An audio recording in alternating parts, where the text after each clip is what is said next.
China's trade economy is slowing compared to recent months as it feels pressure from tariffs and stalled trade talks with Washington. Chinese exports to the U.S. accounting for $32 billion last month, dropping roughly 33% year over year. President Trump could reportedly meet with Xi Jinping on the sidelines of the APEC summit in South Korea next month. No firm plans are in place, but this is being discussed.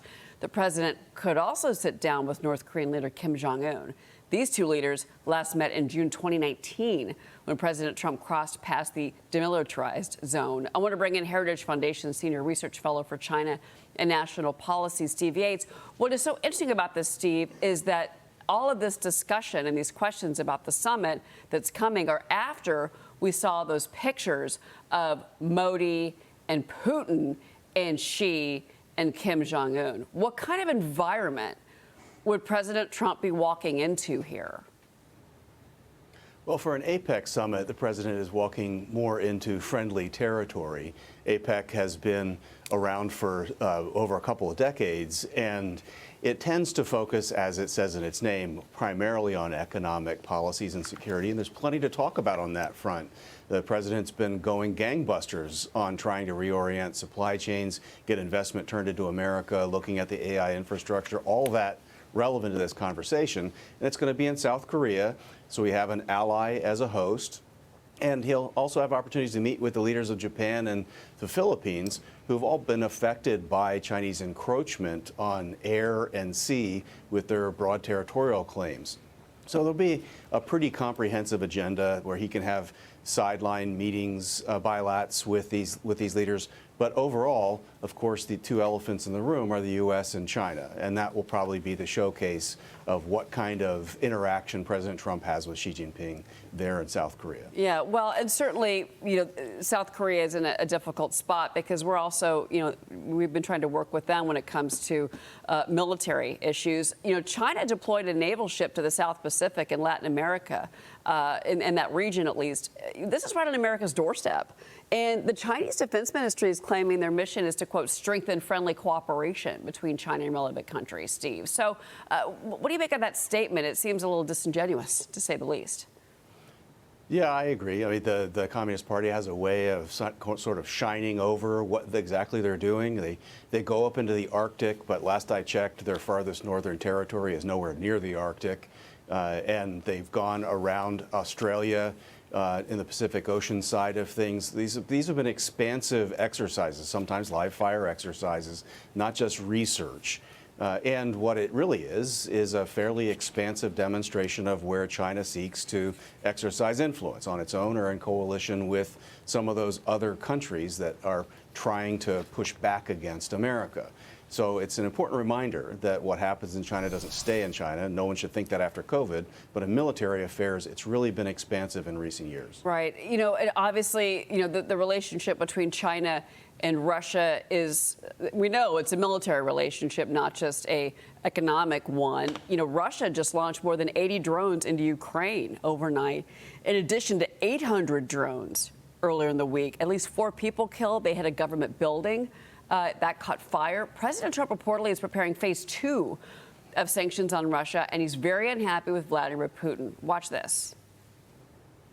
I'm not happy. I'm not happy about the whole situation.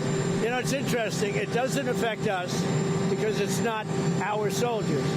But they're losing now. I used to tell you 5,000. They're losing 7,000 between Ukraine and Russia, 7,000 soldiers every single week.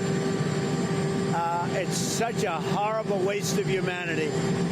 So, no, I am not thrilled with what's happening there, I will tell you. I think it's going to get settled. We're going to get it done. The Russia-Ukraine situation, we're going to get it done. I have confidence we're going to get it done. So, Steve, how does this complicate President Trump's mission to end the war? We do know that Vladimir Putin has said he would meet with Zelensky in Moscow, which would be dangerous, many analysts say, obviously, to the life of Zelensky. At the same time, you've got all these European leaders that are coming to Washington this week. And so there's that side of it. Where are we? Well, I think the president maybe can shift into messaging to people about where are you on being a part of the solution as to part of being a part of the problem or sustaining the way things have gone. The status quo is a grinding war with lots of talk about an end, but no end in sight. And the president has now opened up that he is looking at increasing pressure to try to get Moscow to change its calculus. Europe has to take fundamental action to make sure they're not feeding the war machine. But ultimately, the president and Europeans need to act together to put pressure on China. I mean, there is no way that you change Moscow's calculus if Beijing remains a major provider and customer of Russia that is directly fueling that war machine. That's one of the great hypocrisies of the confab they had with North Korea, China, and Russia, basically running this war machine with no end in sight. And the president really needs to try to get help in putting that pressure where it belongs, Beijing at the center, in my view. So that's the European leaders then.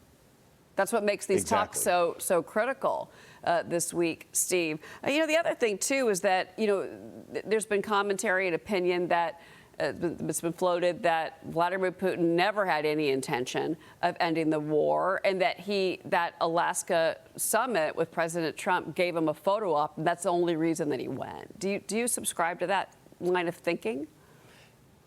I think that was a logical possibility going all along, but what do people want? They want a president who is in a very tough, maybe impossible situation if you believe that Putin's mind can't be changed. He's saying that he shouldn't try. I mean, President Biden tried that for 3 years, and all it did was lead to immense expenditure by the United States and immense expenditure of human life.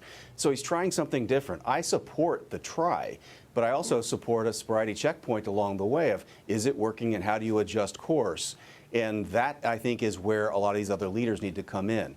We cannot allow friends and allies to profit from economic engagement with those that are running the war if you want to change their national security behavior. I think that's hard, but that is the new reality. And President Trump is maybe the only leader who can put that kind of pressure on. Well, and again, I'm glad you brought that up.